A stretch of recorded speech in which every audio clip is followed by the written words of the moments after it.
제럴드 시처라는 분이 하나님 앞에서 울다라는 책을 써냈습니다. 그런데 이 책에 부가적으로 붙어있는 제목, 부제는 상실을 통해 우리 영혼이 어떻게 성장하는가입니다. 이 제럴드 시처라는 분이 경험한 상실의 비극은 다음과 같습니다. 어느 날 자신의 어머니와 또 아내와 4명의 자녀를 데리고 인디언들이 살고 있는 마을에서 드리는 예배에 참석을 하게 되었습니다. 은혜로운 예배를 잘 마치고 이제 집으로 돌아가게 되었습니다.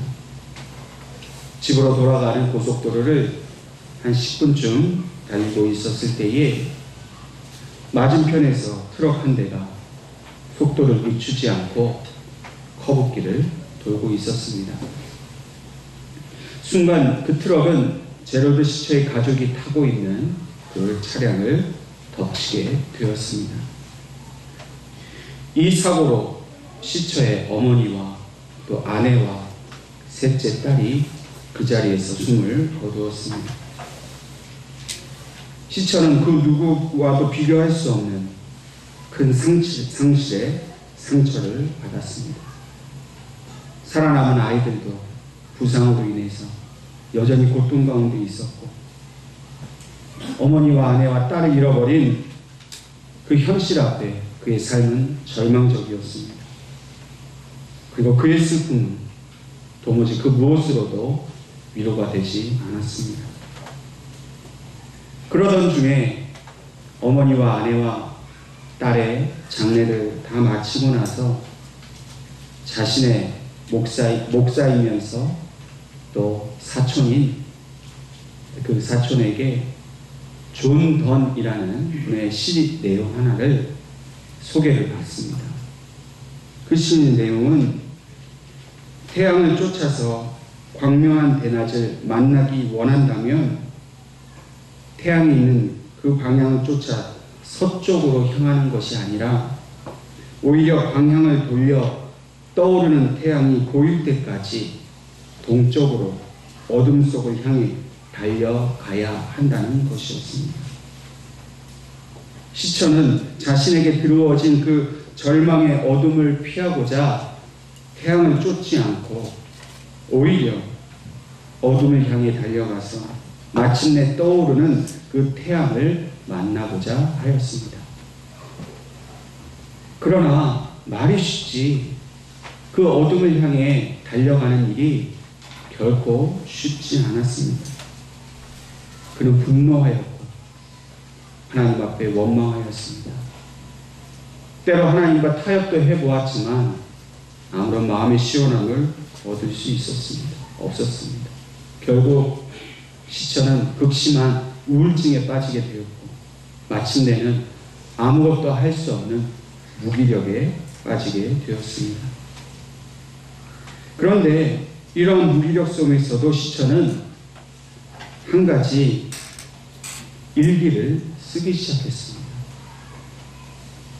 일기를 매일매일 쓰면서 자신의 그 하루 동안의 그 모든 상한 감정을 그 일기장에 쏟아 부었습니다. 그런데 그 3년 동안 도무지 치유되지 않는 아픔과 그 고통 속에서 그는 조금씩 변화하였습니다.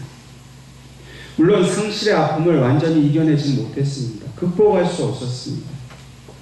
그래서 그 상실을 여전히 그 마음속에 끌어안고 있었지만은 그는 그 3년의 시간을 통해서 분명히 하나님 안에서 성숙해졌고 또 평안해졌다고 그는 고백하였습니다. 그가 그렇게 할 수 있었던 것은 성경에 나온 욥의 이야기와 또 자신을 사랑해주고 위로해주는 교회의 성도들 때문이었습니다. 그 교회 공동체 안에서 시처는 예수 안에 있는 소망을 발견하였습니다. 물론 하나님은 자신이 왜 이런 고통을 당해야 하는지에 대한 대답을 전혀 해주지 않으셨습니다. 그러나 그는 그 사랑 속에서 죽음은 영원한 끝이 아니라 그 죽음 너머에 소망의 삶이 있음을 그는 알게 되었습니다. 그리고 그는 더욱더 믿음 안에서 성숙한 사람이 되었습니다. 그리고 나서 오늘 저와 여러분이 함께 부른 찬송가 484장 내 맘의 주여 소망 되소서, 이 찬송가가, 이 시처가 자기 아내와 결혼할 때 그 결혼식 날 불렀던 찬송이었던 것을 그는 기억해 내었습니다.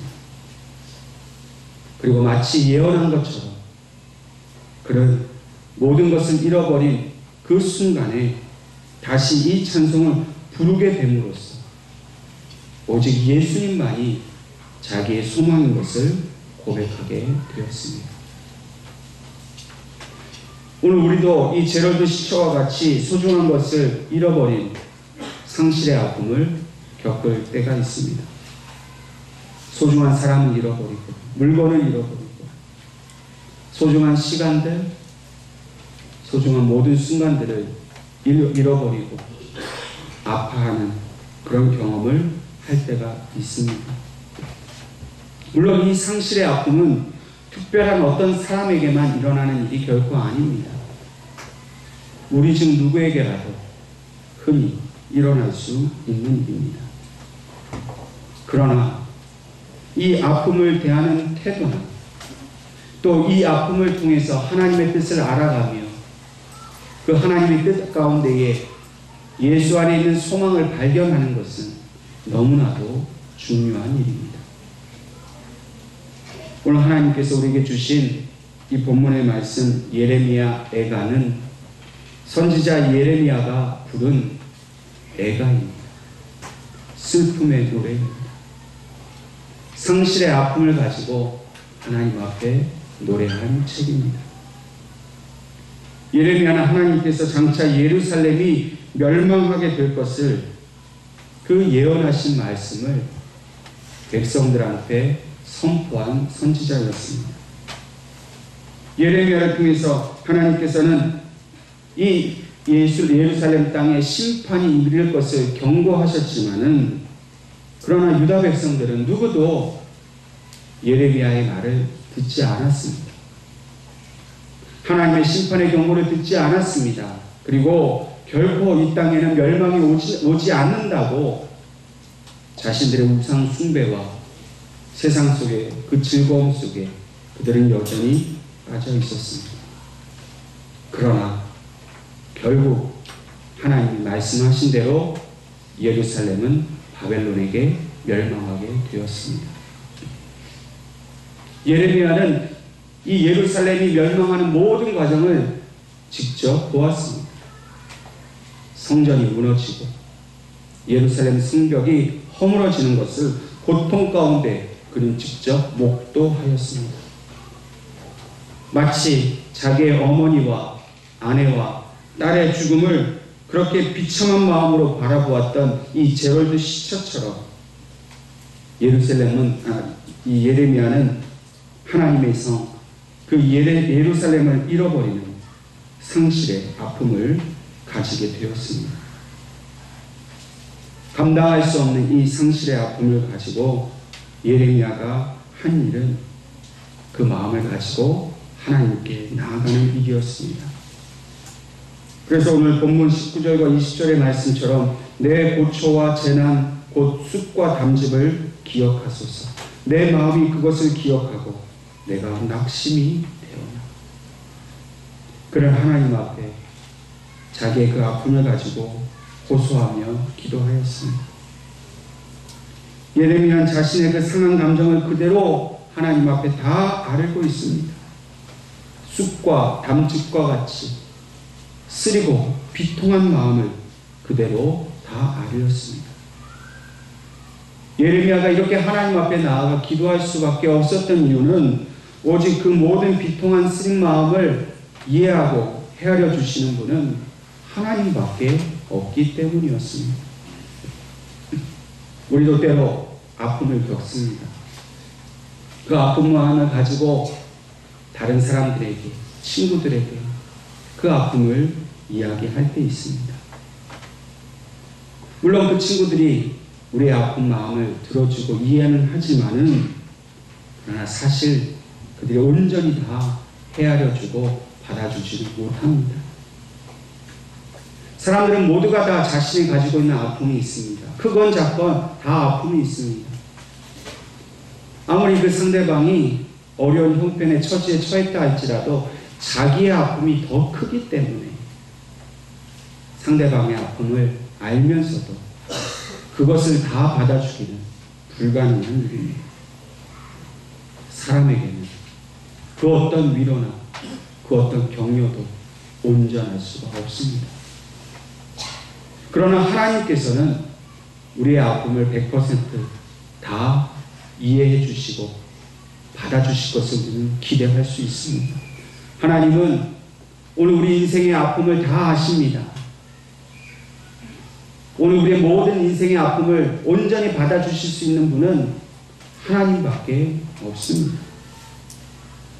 예레미야는 이것을 알았기 때문에 그 모든 백성, 하나님을 떠난 백성 가운데 그가 사람의 위로를 구하지 않고 오직 모든 것의 위로자가 되시는 하나님 앞에 나아가 기도할 수밖에 없었던 것입니다. 그렇기 때문에 예레미야는 오늘 21절 말씀처럼 이것을 내가 내 마음에 두었더니 그것이 오히려 나의 소망이 되었사오는 이라고 말합니다. 아픔이 해결되지 않았습니다. 여전히 내 마음속에 있습니다. 그런데 그 아픔이 크면 클수록 그에게 일어나는 일은 소망이 보이기 시작했다는 겁니다. 그리고 그 소망의 내용이 오늘 22절부터 25절까지의 그 내용을 담고 있습니다. 예레미야가 하나님 앞에 소망을 발견하게 된 이유는 그 고난 가운데, 그 상실의 아픔 가운데에 여호와 하나님의 인자와 긍휼이 무궁하심을 깨달았기 때문입니다. 또한 이 소망이 날마다 새롭게 다가오는 것을 깨달았습니다. 왜냐하면 여호와 하나님은 성실한 분이시기 때문입니다. 고난은 세상으로부터 왔지만 소망은 하나님께로부터 오는 것이기에 하나님은 매일 아침 새로운 해가 뜨게 하신 것 같이 매일매일 우리에게 오셔서 소망의 해를 비춰주신다는 것을 예레미야는 깨달아 알았던 것입니다. 또한 세상의 모든 것은 이렇지만은 그러나 여호와 하나님은 나의 기업이 되시기 때문에 오직 하나님밖에 바라볼 수 없다라고 그는 고백하고 있습니다. 그리고 마지막 25절에 기다리는 자들에게나 구하는 영혼들에게는 여호와는 항상 선하신 분인 것을 그가 깨달았습니다. 이 깨달음 속에서 그는 오직 하나님께만 소망이 있다라고 고백하고 있는 것입니다. 예레미야는 항상 하나님의 음성을 듣는 사람이었습니다. 그는 이 예루살렘이 멸망하고 나서 70년 지난 후에 그 포로 생활을 마치고 다시 예루살렘으로 그들이 돌아올 것을 하나님으로부터 그 음성을 들었습니다. 이것은 하나님의 회복의 약속이었습니다. 그리고 그 회복의 약속은 반드시 이루어질 것을 예레미야는 알고 있었습니다.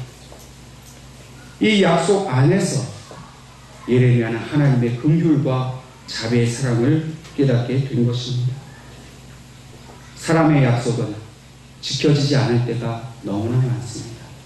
그러나 하나님의 약속은 반드시 이루실 것이고 무엇보다도 회복하시겠다는 이 약속은 무슨 일이 있어도 이루어짐을 그는 믿게 된 것입니다. 오늘 저와 여러분이 우리가 살아가는 삶 속에서 때로 절망이 찾아오고 감당할 수 없는 고난이 찾아오지만 그러나 그 어둠 속에서도 우리가 소망을 가질 수 있는 이유는 우리 각자에게 주시는 하나님의 약속의 말씀 때문입니다. 그럼 우리의 문제는 무엇입니까? 하나님은 늘 우리에게 말씀하시는데 우리가 그 음성을 듣지 못하는 것이 문제입니다. 우리가 해야 할 일은 하나님의 말씀 앞에 겸손히 무릎 꿇고 하나님이 주시는 말씀에 귀를 기울이는 일입니다. 마음의 문을 열고 그 어두운 영적인 귀를 열면 하나님의 그 분명한 약속의 말씀을 들을 수 있습니다. 그러면 우리가 처해 있는 그 어떤 아픔의 상황이라 할지라도 우리는 그 약속의 신실함을 알기에 소망을 가질 수 있는 것입니다. 그리고 그 소망은 반드시 이루어지는 하나님의 능력이 되는 것입니다. 이 소망으로 우리는 우리 앞에 있는 어둠을 피하지 않고 오히려 그 어둠을 향해서 전진할 수 있는 그 힘을 얻게 하십니다. 사실 우리 마음속에 그 잃어버린 것으로 인해서 얻게 된 좌절과 절망과 낙심과 염려와 두려움의 감정을 지우는 것, 잊어버리는 것은 결코 쉽지 않습니다. 어쩌면 불가능해 보입니다. 눈을 감아도 생각나고 잠을 자려고 들어 누워보지만 그 아픔의 생각 때문에 잠을 쉽게 이룰 수 없는 것이 우리의 아픈 모습 아닙니까? 잊으려고 하면 할수록 더 생각나는 부분입니다.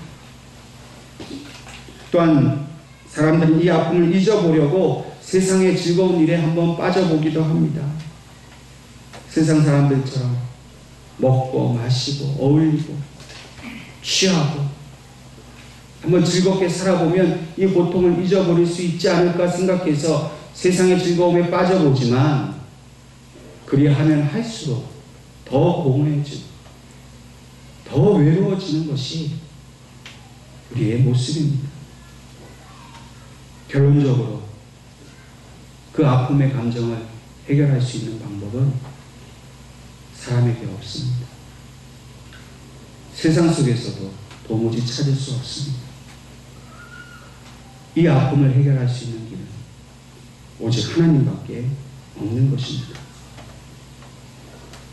오늘 예레미야는 그것을 알았기 때문에 하나님이 주시는 말씀을 바라보았습니다.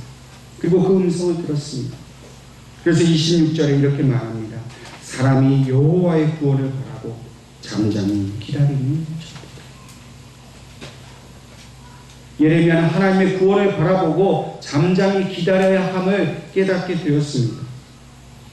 제럴드 시처가 3년 동안 일기를 쓰면서 자신의 비통한 감정을 천천히 기록해 나아갔을 때 그는 하나님의 구원을 바라보며 그 떠오르는 태양을 기대하며 잠잠히 하나님을 기다렸습니다. 우리가 당하는 고난의 그 이유를 알기를 원합니다. 이 고난 이후에 우리가 어떻게 살아야 될지를 정말로 알기를 원한다면 우리는 하나님의 구원을 바라보면서 인내하며 잠잠히 기다려야 합니다. 그 아픔의 그 시간들을 우리의 몸으로 마음으로 온전히 다 받아내야 합니다. 하나님은 우리에게 우리가 당하는 그 고난의 이유에 대해서 한 번에 속 시원하게 말씀해 주시지 않습니다. 왜냐하면 우리가 그 고난의 이유를 아는 것보다 더 중요한 것이 있기 때문입니다. 왜 이런 고난이 내게 왔습니까? 내가 무엇을 잘못했습니까? 하나님 누구의 잘못이라고 말씀하지 않습니다. 그리고 하나님이 정말 말씀해 주기를 원하시는 것은 이 고난을 통해서 우리가 어떻게 살아가기를 원하시는가, 하나님은 그것을 우리가 알기를 원하신다는 겁니다. 고난을 통해서 우리의 모든 면이 변화되기를 하나님은 원하고 계십니다.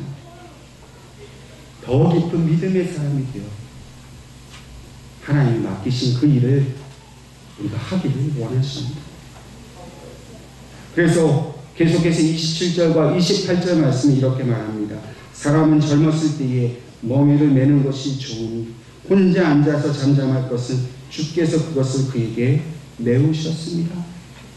우리가 도무지 매기 싫은 그 멍에를 하나님은 일부러 우리에게 그것이 유익이 되었기 때문에 우리에게 그걸 메우셨다는 겁니다. 근데 그때가 언제입니까? 젊었을 때입니다. 이 젊었을 때라는 말은 말 그대로 어린 나이에 뭐 20대, 10대, 지금의 내 나이보다 훨씬 젊었을 그때를 말하는 것이 아닙니다. 이 젊었을 때라는 말의 원어적 의미는 아직 미성숙했을 때,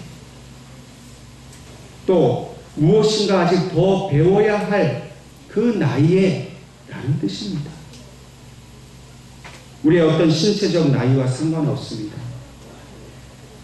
우리의 아직 미숙한 때가 있다는 겁니다.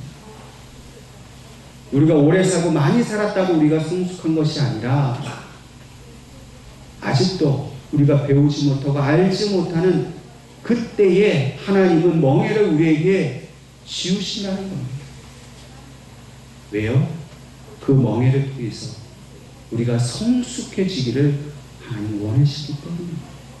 무언가 더 배우기를 하나님 원하십니다. 하나님을 더 알기를 원하시고, 왜 우리가 인생을 이렇게 살아가야 하는지, 그 하나님의 우리에게 그 인생을 주신 목적을 우리가 알기를 원하셔서 우리가 멍에를 매는 것이 하나님 입장에서는 더 좋은 일이라고 말씀하십니다.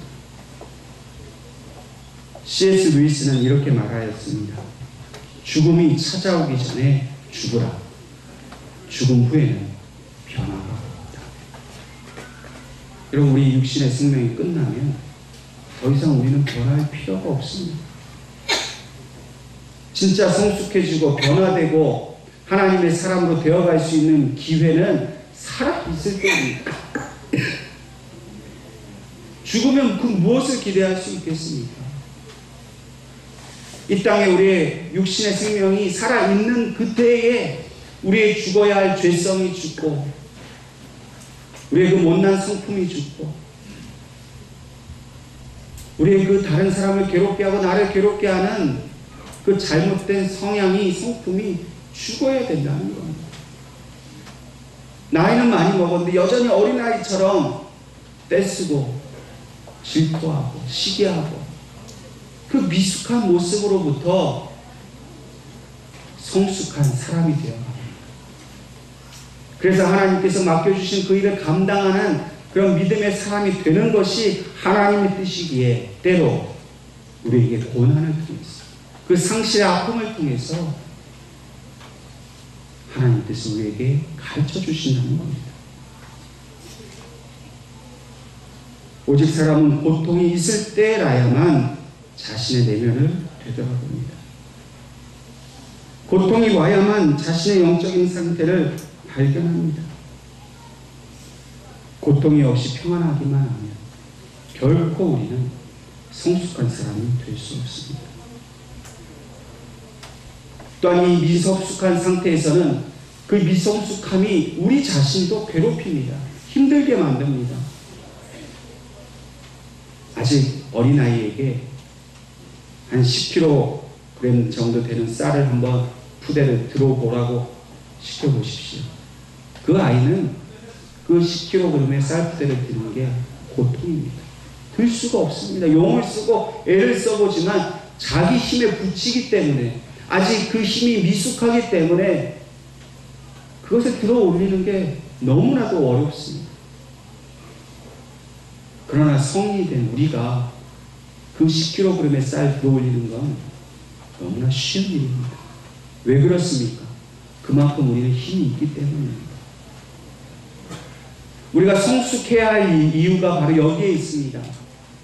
아직 미숙함에, 그 젊었을 때 고난도 모르고 어려움도 모르는 그 미숙한 상태에 빠져 있으면 안 되는 이유가, 여전히 이 땅에는 우리에게 문제가 있고 다가오는 시험이 있습니다. 그러나 이 아픔을 통해 우리가 성장하고 힘이 생기면 어떤 문제라도 우리는 거뜬히 들어 올릴 수 있습니다. 그래서 고난당하는 것이 어렵지가 않습니다. 미숙하면 그만큼 힘들게 살아가야 하는 겁니다. 고난은 우리를 더욱더 하나님 앞에 가까이 인도하는 힘입니다.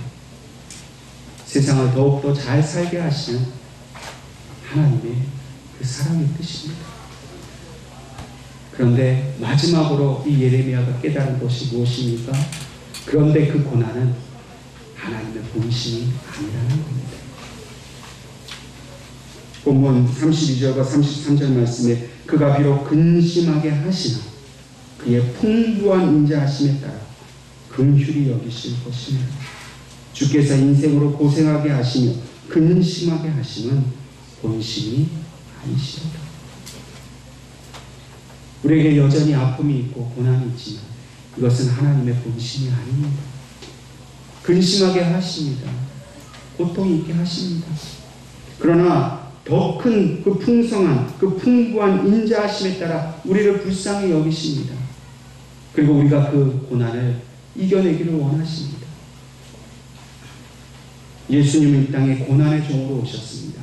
사람들은 주님이 탄생하신 그 크리스마스를 즐기고 누리려고 화려하고 멋진 것으로 장식을 하고 먹을 것과 마실 것을 풍성하게 하여서 자기 자신을 즐겁게 하지만 그러나 사람들의 모습과는 달리 예수님은 너무나도 낮고 초라한 모습 고난을 당하시면서 우리 위해 죽으시기 위해 이 땅에 오셨습니다.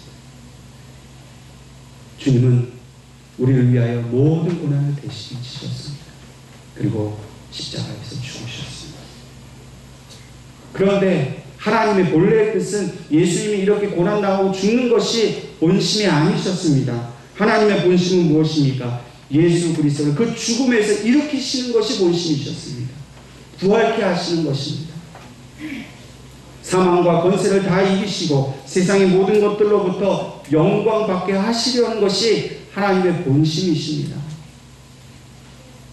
세상에 화려하고 빛나고 멋진 것들이 있지만 부활하신 주님의 영광에 비하면 아무것도 아닙니다. 길거리마다 차려놓고 꾸며놓은 멋진 것들을 보면 우리는 탄성을 지릅니다. 우와, 멋있다. 그러나 주님의 영광을 보십시오. 아무것도 아닙니다. 그런데 그 영광의 모습을 오늘 누구에게 주신다는 겁니까? 바로 우리에게 주신다는 겁니다. 우리에게 있는 고난도 마찬가지입니다. 우리가 당하는 고난 하나님의 본심이 아닙니다. 우리가 더 강한 믿음의 사람이 되고 더 성숙한 사람이 되고 더 하나님과 친밀한 사람이 되어서 예수님이 다시 오시는 그날에 이 땅에 오셔서 세상에 대한 승리를 선포하시고 이 세상을 다스리시는 그 권세의 자리에 우리를 높여 세워주시기 위해서 우리에게 고난을 허락하신 겁니다. 주님 말씀하시지 않습니까? 내가 너희들을 12보좌에 앉아서 세상을 심판하는 권세를 주시겠다라고 제자들에게 말씀하셨습니다.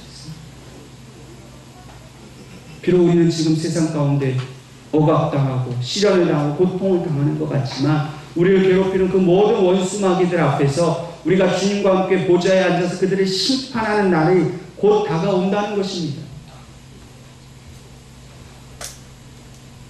예수님만이 우리의 소망입니다.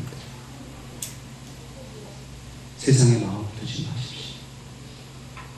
세상의 즐거움을 사모하지 마십시오. 고난이 오는 것을 기뻐하십시오. 그리고 그 슬픔의 자리에서 나의 미숙함을 되돌아보고 내가 성숙하지 못한 그 모습을 되돌아보면서 성숙하게 하시고 더 강하게 하시는 하나님의 뜻을 깨달아 주님 오시는 날 그 영광 가운데서 우리 사랑하는 예언교회 모든 성도들이 함께 영광의 자리에 서서 빛나고 높으신 주님과 함께 영원한 생명의 삶을 살 수 있기를 주님의 이름으로 축원합니다.